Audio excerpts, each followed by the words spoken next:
अस्सलाम वालेकुम। Welcome to literature lover. आज का हमारा टॉपिक है grand style of John Milton. तो सबसे पहले हम देखेंगे कि जो ग्रैंड स्टाइल है उसमें कौन कौन सी करेक्टरिस्टिक्स होती हैं या ऐसी कौन सा वे ऑफ राइटिंग है जिसमें जो ग्रैंड स्टाइल कहलाता है या ग्रैंड पोइट्री कहलाता है। तो इसमें जो जॉन मिल्टन है उन्होंने जिस तरह से अपना जो वर्क लिखा उसमें क्या क्या चीज़ें यूज़ की जिसकी वजह से उनके जो राइटिंग स्टाइल है इसको ग्रैंड स्टाइल माना जाता है। तो उसमें न्यूमरस रेफरेंसेस एंड इल्यूजन्स जो थी उनका यूज़ किया गया। इसके अलावा complex vocabulary, complicated grammatical constructions and extended similes and images, ये सारी करेक्टरिस्टिक्स थी जिसकी वजह से उनका जो वर्क है उनकी जो पोइट्री है उनको ग्रैंड पोइट्री कहा गया है। इसके अलावा जो मैथ्यू आर्नल्ड है उनके मुताबिक जो ग्रैंड स्टाइल है वो क्या होता है। अब जो पोइट्री है उसमें जो स्ट्रेस है जो स्ट्रेस है वो एक्शंस पे होना चाहिए। ऐसी पोइट्री जिसमें स्ट्रेस जो है वो एक्शंस पे हो वो भी ग्रैंड पोइट्री कहलाती है। इसके अलावा जो जो पोइट्री है उसमें एंशिएंट थीम्स अगर यूज़ किए जाएं तो वो भी ग्रैंड पोइट्री कहलाएगी। इसके अलावा जो मॉडर्न पोइट्स हैं अगर वो ग्रैंड स्टाइल पे लिखना चाहते हैं या वो ग्रैंड स्टाइल को अपनाना चाहते हैं तो उन्हें चाहिए कि वो मॉडर्न थीम्स को जो है वो अप्लाई ना करें या अब मॉडर्न थीम्स जो हैं उनको यूज़ ना करें, क्योंकि ये जो मॉडर्न थीम्स होते हैं ये थोड़े वल्गर होते हैं। इसके अलावा जो पोइट है उसकी सोल जो है वो नोबल होनी चाहिए। अगर जो पोइट है उसकी सोल नोबल होगी तो वो एक पॉजिटिवली वे या एक खुले आम तरीके से वो सब चीज़ों को सोच सकेगा। ये मेन पॉइंट है ग्रैंड पोइट्री लिखने का। जो सब्जेक्ट मैटर है, जो सब्जेक्ट है जिस पे पोइट्री लिखी जा रही है या जिस पे जो ग्रैंड स्टाइल है उसको अप्लाई करना है तो वो एक सीरियस होना चाहिए, सीरियस वे में होना चाहिए। और इसके अलावा जो उसका ट्रीटमेंट है वो या तो सेवियर होना चाहिए या फिर सिंपल। सिर्फ एक ही वे में लिखा जाएगा, या उसको सेवियर लिखा जाए और या फिर उसको सिंपल। नेक्स्ट हम बात करते हैं जॉन मिल्टन की। John Milton is one of the greatest poet of his century, the legend of English poetry. जो जॉन मिल्टन है इनको ग्रेटेस्ट पोएट माना जाता है उनकी सेंचुरी का। इसके अलावा ये लेजेंड हैं अपनी इंग्लिश पोएट्री के।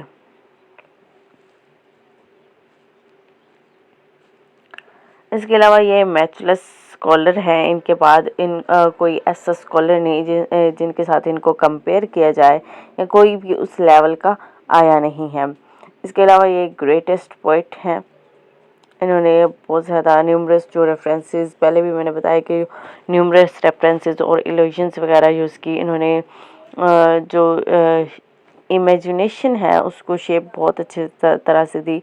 जो इमेजेस हैं उनको किस तरह से क्रिएट किया, हेल, हेवन, हर एक चीज़ की जो उन्होंने इमेज हमें दिखाई है कि किस तरह से हेल होगी या किस तरह से हेवन हो गया। जो सैटर्न का करैक्टर है उसके बहुत अच्छे से इमेज पेश की है। इसके अलावा इनके जो नॉलेज है वो हमें नज़र आता है। जो पैराडाइज लॉस्ट है उसमें इनका नॉलेज नज़र आता है कि उन्होंने किस तरह से जो बाइबल है उसको स्टडी किया है, या इसके अलावा जो उनका जो नॉलेज है वो किस लेवल का है कि एक जो लेम हैन है, जो आम पर्सन है, वो बिल्कुल भी उनके जो वर्क है उसको समझ नहीं सकता। या तो किसी जो टीचर है उसकी रिक्वायरमेंट होती है, इसके अलावा जो डिक्शनरी होती है इससे हेल्प लेना पड़ती है उनके वर्क को समझने के लिए। एक आम बंदा, एक आम पर्सन जो है वो खुद से बिल्कुल भी नहीं पढ़ सकता।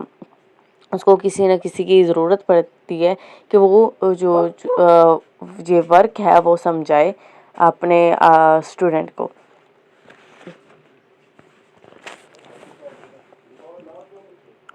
जो ग्रैंड स्टाइल, जो एक पोइट होता है जो ग्रैंड स्टाइल को प्रैक्टिस करता है, ग्रैंड स्टाइल में लिखता है, तो वो बिल्कुल भी ये नहीं सोचता कि जो उसका रीडर होगा वो उसका नॉलेज कैसा होगा।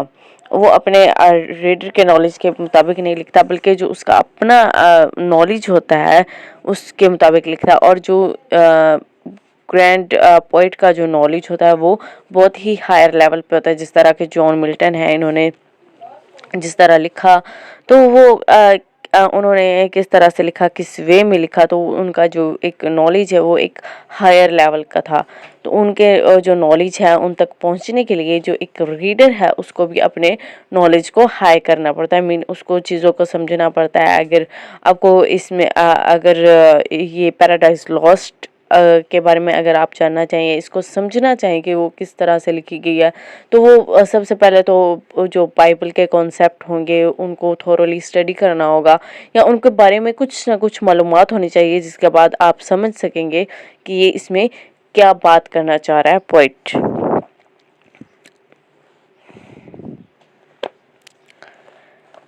इसके बाद आता है कि वो किस तरह से जो वोकैबुलरी है उन्होंने किस तरह से यूज़ किए अपने जो पैराडाइज लॉस्ट है, जो अपनी पोइट्री है उसमें। तो जो जॉन मिल्टन है, इन्हें मैन ऑफ लेटर्स भी माना जाता है। इसके अलावा जो इनका पैराडाइज लॉस्ट वर्क है, ये रिज़ल्ट है उनके हार्ड वर्क का। उन्होंने बहुत ही अच्छे तरह से उन्होंने चूज़ किया वर्ड्स को अपनी जो पैराडाइज लॉस्ट है उसको लिखने के लिए। इसके अलावा उन्होंने बाइबल को थोरोली स्टडी किया।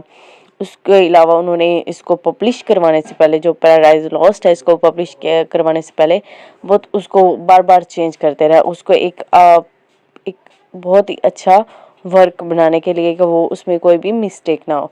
और यही वजह है कि ये जो पैराडाइज लॉस्ट है ये एक स्टैम्प है कि इसमें कोई भी ऐसी मिस्टेक नहीं है, और ये एक जो रीडर है उसके माइंड को टच करती है और उसकी जो इमेजिनेशन है उसको इफ़ेक्ट करती है।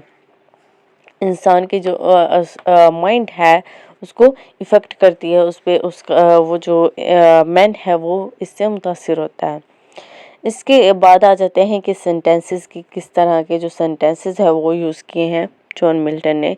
तो जॉन मिल्टन जो है वो एक ऐसे पोइट हैं जिन्होंने जो ब्लैंक वर्स है उसको तरजीह दिया, जो ब्लैंक वर्स है उसको यूज़ किया। इसके अलावा उन्होंने अपने जो सेंटेंसेस हैं उसमें यूज़ किए हैं रैंडम वर्ड्स।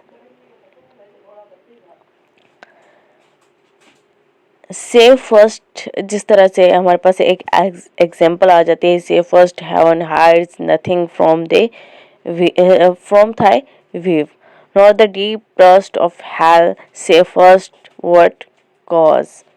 तो ये हमारे पास एग्जांपल आ जाती है कि किस तरह से उनका जो सेंटेंस स्ट्रक्चर है वो किस तरह से रैंडम है। नेक्स्ट आ जाते हैं कि जो सिमिली है, सिमिली का किस तरह से यूज़ किया उन्होंने, कि जो जो सिमिली है ये एक पोइटिक डिवाइस है जो कि ब्यूटी ऑफ जो पोएम है, जो पोएम की ब्यूटी है उसको क्रिएट करती है। जिस तरह से उन्होंने जो सैटर्न का करेक्टर है इसकी सिमिली की एग्जांपल आती है, जो कंपेयर करती है, जो सैटर्न का करेक्टर है उसको कंपेयर किया हुआ है टालेस्ट पाइन ट्री के साथ।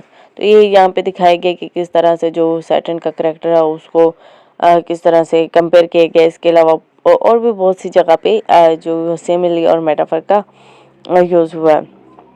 इसके बाद अलूजन आती है। अलूजन में दिखाया गया कि किस तरह से जो मैन है, फॉल ऑफ मैन है, वो दिखाया गया है, फॉल ऑफ मैन के बारे में बात की गई है। तो बहुत ही ब्यूटीफुल तरीके से जो जॉन मिल्टन है उन्होंने सैटर्न के करैक्टर पे बात की, या उन्होंने फॉल ऑफ मैन जो आदम ईव की जो मिस्टेक थी उस पर बात की।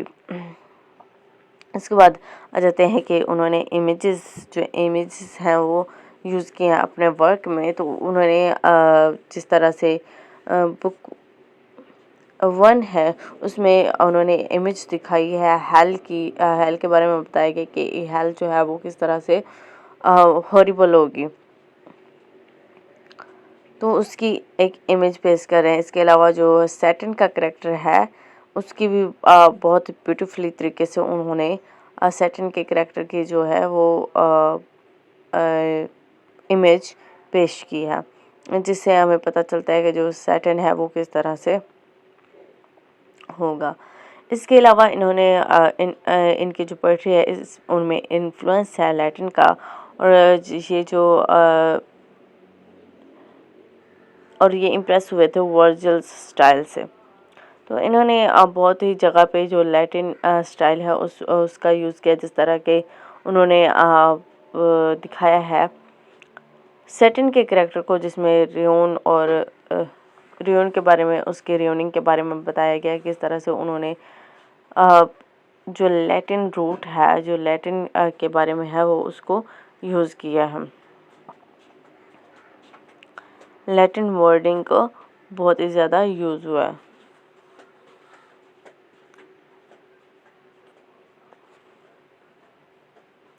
आज का हमारा टॉपिक क्लियर होता है इसके साथ।